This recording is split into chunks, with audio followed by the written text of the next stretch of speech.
Hello and welcome to the shop. I want to talk to you about the grippers that I make and sell. That's these things that are on the coal jaws that you see here. They stand up nice and tall. They provide great gripping and holding power for your bowls. And they have several advantages over the original ones that came with your jaws. For one thing, they have a nice aluminum core, so when you tighten them up, they don't squish out like the ones that come with the chuck do. And that means they're all uniform all the time.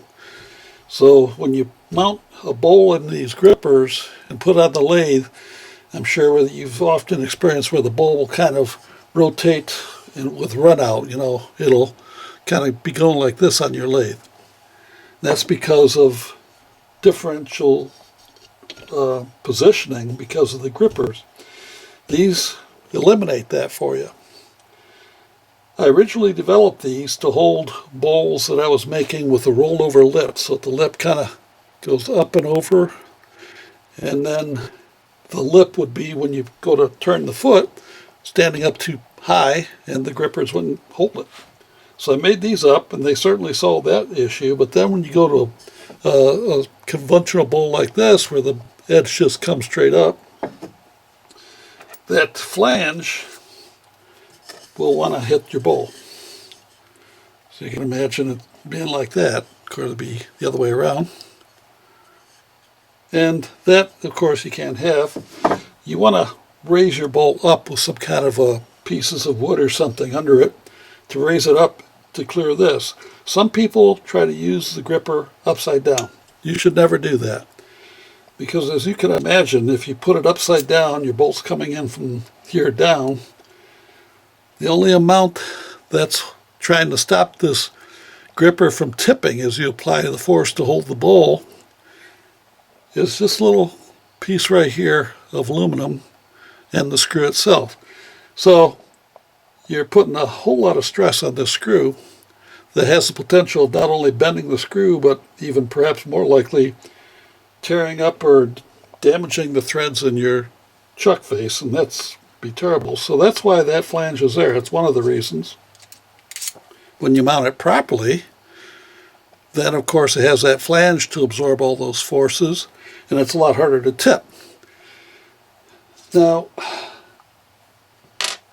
I come up with a way to raise the bowl up that requires no double stick carpet tape, as I suggested earlier. These sticks that I make, and you could probably make them yourself, are narrow enough such that when you have the two grippers at the bottom holes, it still has clearance. And with that little piece of, you can see it sticks out a little bit, piece of dowel rod I glued on the end. That engages in the pocket of the hole that you use to mount the chuck, the jaws.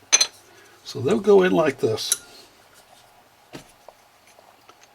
Now, when you go to mount the bowl, it'll rest right on those.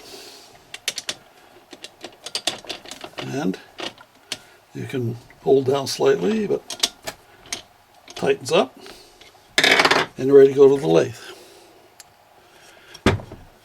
These will never fly out because they're in those pockets of the mounting holes, screws. And sometimes though, I suppose this could flop around at low speeds if there's a slight difference in the edge of your bowl. It doesn't clamp it down really tight. But again, they won't go anywhere. Now let's go to the lathe and we'll see how it looks when it's spinning.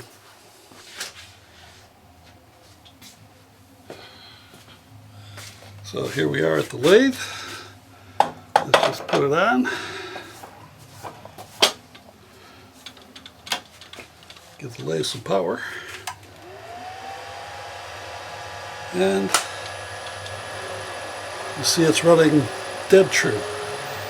That's what I just love now. I can turn the foot on this bowl and be all done with it and finish it up. That's what I wanted to show you today.